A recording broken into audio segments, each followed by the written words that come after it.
What does Americans for Prosperity think that the North Carolina state government or the Congress up in D.C. should be doing to help us get the economy moving again and pave the way to prosperity? Here's 3 or 4 ideas. The first would be a holiday on the payroll tax.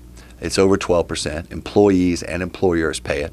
A lot of business guys, especially small business guys, will tell you, hey, that is one of the inhibitors to me bringing on new people and rolling the dice and taking a chance with new employees.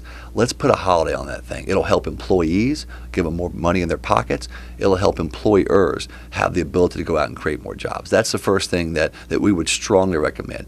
And we're open to the length of it. I mean, so instead of taking money from Americans or printing more debt and then having the government, which is an inefficient distributor, start doling it out, put it in the hands directly of employees, workers, and employers. That's the first thing.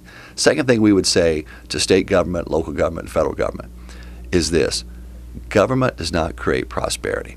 So let's put a flat hiring freeze on permanent positions, both in North Carolina government and local government at the federal level. Now, if there are some of the temporary projects that stimulus has already approved because they're supposed to be temporary, remember that's the point of the stimulus, but permanent positions, put a flat, tight hiring freeze on those, and attrition, forced attrition, when there are openings that occur. Because here's what happens. We get in this vicious cycle, Mitch, and you know that.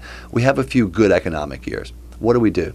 Government spends billions more.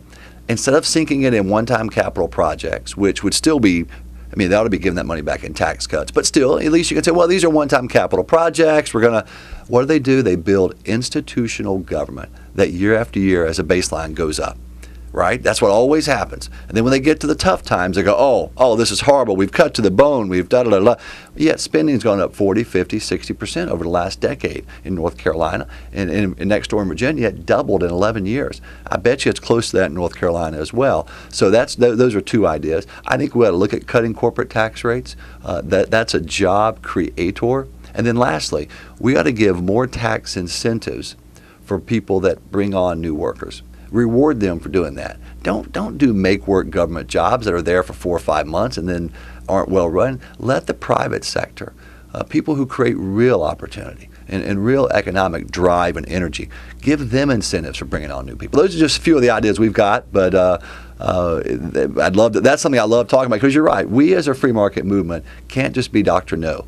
If we're always saying no, then that's a losing political proposition over the long haul. We also have to be about expressing our ideas and pushing forward.